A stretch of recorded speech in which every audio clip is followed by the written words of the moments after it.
মাজুলীত মাটি কিনি বহি আছে মুখ্যমন্ত্ৰী হিমন্ত বিশ্ব শৰ্মাৰ পত্নী ৰিণিকী ভূঞা শৰ্মাই। মাজুলীত মুখ্যমন্ত্ৰী হিমন্ত বিশ্ব শৰ্মাৰ পত্নী ৰিণিকী ভূঞা শৰ্মাৰ নামত আছে 18 বিঘা 4 কঠা 14 লেচা মাটি। মাটি বাৰীৰ দাম বাঢ়িব। কেইদিনমান আগতে মোৰ ৱাইফেও কৈছে যে মাজুলীত 1 বিঘা মাটি ল'ব পাৰি নেকি বুলি। কেৱল ৰিণিকী ভূঞা শৰ্মাই নহয়, মুখ্যমন্ত্ৰীৰ পুত্ৰ নন্দিল বিশ্ব শৰ্মাৰ নামতো আছে মাজুলীত মাটি। বাহিৰা মানুহৰ ভূমি ক্ৰয় নিষিদ্ধ হ'বলগীয়া মাজুলীত আগতীয়াকৈ মুখ্যমন্ত্ৰীৰ পত্নী আৰু পুত্ৰই ভূমি ক্ৰয় কৰাৰ তথ্য ফাদিল হৈছে। একা ষ্টেটছ LLPৰ নামৰ ৰিয়েল ষ্টেট কোম্পানীৰ নামত ক্ৰয় কৰা হৈছে বিঘাই বিঘাই মাটি। দ্য ক্ৰছ কাৰেণ্টে ফাদিল কৰা তথ্যই জোকাৰি গৈছে সমগ্ৰ ৰাজ্য। হয়, ঠিকেই শুনিছে, শেহতীয়াকৈ অসম বিধানসভাৰ শৰৎকালীন অধিৱেশনত গৃহীত হৈছিল অসম ভূমি আৰু ৰাজহ নিয়ন্ত্ৰণ দ্বিতীয় সংশোধনী বিধেয়ক 2024। এই সংশোধনীৰ জৰিয়তে অসমৰ ঐতিহাসিক প্ৰত্নতাত্ত্বিক স্থানসমূহৰ সমীপৱৰ্তী সংৰক্ষিত অঞ্চলত বাহিৰা লোকৰ বাবে ভূমি ক্ৰয় বিক্ৰয়ত নিষেধাজ্ঞা আৰোপ কৰা হৈছে।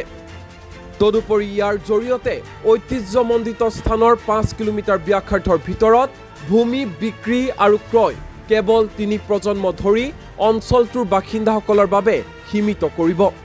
কিন্তু ইয়াৰ বিপৰীতে দেখিবলৈ পোৱা গৈছে এই বিধেয়ক গৃহীত হোৱাৰ পিছতেই পোহৰলৈ আহিছে মুখ্যমন্ত্ৰী হিমন্ত বিশ্ব শৰ্মাৰ পত্নী ৰিণিকী ভূঞা শৰ্মা আৰু পুত্ৰ নন্দিল বিশ্ব শৰ্মাই মাজুলীত ক্ৰয় কৰা মাটিৰ তথ্য। দ্য ক্ৰছ কাৰেণ্টৰ তথ্য সম্বলিত বাতৰিটোত কি কোৱা হৈছে চাওঁ আহক।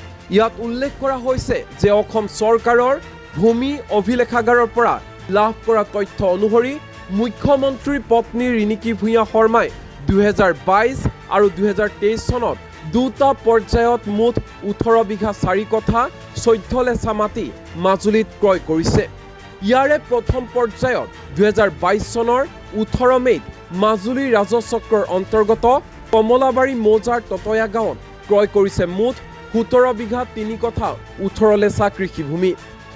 ততয়া গাঁৱৰে সুনীল নেওগ, ভৱানন্দ নেওগ, ৰবীন নেওগ, মহেন্দ্ৰ নেওগ, মীনাক্ষী নেওগ, প্ৰফুল্লী নেওগ, সৰোজ নেওগ, দিলীপ নেওগ আৰু সবিতা নেওগৰ পৰা এই 17 বিঘা 3 কঠা 18 লেচা মাটি ৰিণিকী ভূঞা শৰ্মাই একা ষ্টেটৰ নামত ক্ৰয় কৰিছে।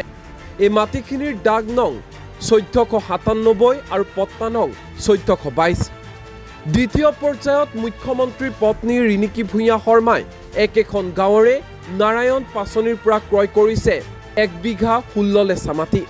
মাটিখিনিৰ দাগ নং 1025 আৰু পট্টা নং 294। 2023 চনৰ 9 জুনত মুখ্যমন্ত্ৰীৰ পত্নীয়ে একা ষ্টেটছৰ নামত এই কৃষিভূমিখিনি ক্ৰয় কৰিছে। এনেকৈ মাজুলীৰ ৰাজহ চক্ৰৰ অন্তৰ্গত কমলাবাৰী মৌজাৰ ততয়া গাঁৱত ৰিণিকী ভূঞা শৰ্মাই একা ষ্টেটছৰ নামত ক্ৰয় কৰিছে মুঠ 18 বিঘা 4 কঠা 14 লেচা ভূমি। উল্লেখ্য যে মাজুলীত 18 বিঘা 4 কঠা 14 লেচা ভূমি ক্ৰয় কৰা একা ষ্টেটছ LLP হ'ল এটা ৰিয়েল ষ্টেট কোম্পানী, যিটো গঠন হৈছিল 25 ডিচেম্বৰ 2020-ত। এই কোম্পানীত ৰিণিকী ভূঞা শৰ্মাৰ সৈতে অংশীদাৰিত্ব আছে মুখ্যমন্ত্ৰীৰ পুত্ৰ নন্দিল বিশ্ব শৰ্মাৰ।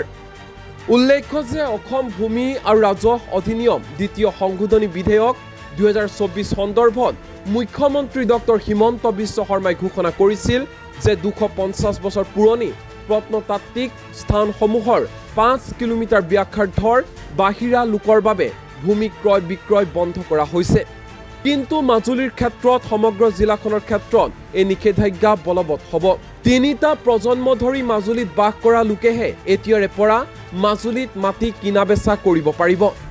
মাজুলীৰ দলংখন হোৱাৰ পাছত মাজুলীত বহু ব্যৱসায়িক ঔদ্যোগিক প্ৰতিষ্ঠান গৈ তাৰ আধ্যাত্মিক পৰিৱেশ বিনষ্ট কৰিব পাৰে, যাৰ বাবে মাজুলীৰ ক্ষেত্ৰত এই ব্যতিক্ৰম ব্যৱস্থাৰ সংযোজন কৰা হৈছে। কিন্তু শেষত দেখা গ'ল যে মাজুলীৰ ক্ষেত্ৰত এই নিষেধাজ্ঞা প্ৰযোজ্য কৰা নহ'ল। চৰ্চা চলিছে যে বৰ্তমানেও মাজুলীত মুখ্যমন্ত্ৰীৰ পৰিয়ালৰ ভূমি ক্ৰয় অব্যাহত আছে। এই প্ৰক্ৰিয়া সম্পূৰ্ণ নোহোৱা বাবে সদ্যহতে মাজুলীক এই সংশোধনীৰ আওতাৰ পৰা বাহিৰত ৰখা হৈছে। অহা নৱেম্বৰৰ পৰা মাজুলীৰ ক্ষেত্ৰত নিষেধাজ্ঞা প্ৰযোজ্য হ'ব। আৰু সেই তথ্য অনুসৰি মাজুলীত এখন গাঁও আছে, গাঁওখনৰ নাম ততয়া। District Majuli, sub division Majuli, circle Majuli, মৌজা কমলাবাৰী, লাট 13 নম্বৰ, ভিলেজ নেম ততয়া 13 নং লাট। এই গাঁওখনত হয় আৰু এই মাটিৰ 1 বিঘা 16 লেচা মাটি খৰিদা সূত্ৰে নাৰায়ণ পাচনিৰ লগত আৰু এজন মানুহৰ নাম অন্তৰ্ভুক্ত হ'ল। তেখেতে এই মাটিখিনি ক্ৰয় কৰিলে। ক্ৰয় কৰিছিল 2023 চনৰ 9 জুন তাৰিখে, 9/6/2023 তাৰিখে ক্ৰয় কৰিছিল কোনে? একা ষ্টেট LLP। ব্ৰেকেটৰ ভিতৰত অভিভাৱক আছে শ্ৰীমতী ৰিণিকী ভূঞা শৰ্মা।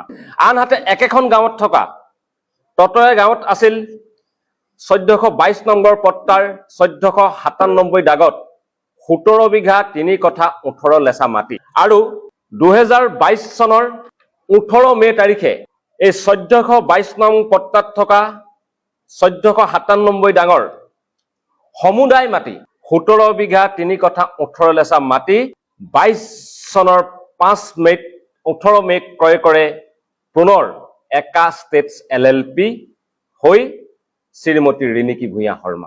এই ৰিণিকী ভূঞা শৰ্মা কোন? আপোনালোক নিশ্চয় কোৱাৰ কোনো প্ৰয়োজন নাই। আমি কোম্পানীৰ ডকুমেণ্ট চেক কৰি অতি দৃঢ়তাৰে আৰু তথ্য সহকাৰে কওঁ যে একা ষ্টেটছ LLPৰ অভিভাৱক ৰিণিকী ভূঞা শৰ্মা বুলি যিজন নাম আছে, তেখেত আমাৰ মুখ্যমন্ত্ৰী হিমন্ত বিশ্ব শৰ্মাৰ পত্নী ৰিণিকী ভূঞা শৰ্মাই হয়। অসমৰ অন্য কোনো ৰিণিকী ভূঞা শৰ্মা নহয়। একা ষ্টেটছ LLPৰ হৈ এই মাটি ক্ৰয় কৰা মানুহগৰাকীৰ যিগৰাকীৰ নাম আছে ৰিণিকী ভূঞা শৰ্মা, তেখেত অসমৰ মুখ্যমন্ত্ৰী হিমন্ত বিশ্ব শৰ্মাৰ পত্নী ৰিণিকী ভূঞা শৰ্মাই হয়। এয়া হৈছে দ্য ক্ৰছ কাৰেণ্টৰ তথ্য সম্বলিত বাতৰিটো। লক্ষণীয় হ'ব এই তথ্য পোহৰলৈ অহাৰ পিছত এই সন্দৰ্ভত কি প্ৰতিক্ৰিয়া প্ৰকাশ কৰিব ৰাজ্যৰ মুখ্যমন্ত্ৰী ডক্টৰ হিমন্ত বিশ্ব শৰ্মাই।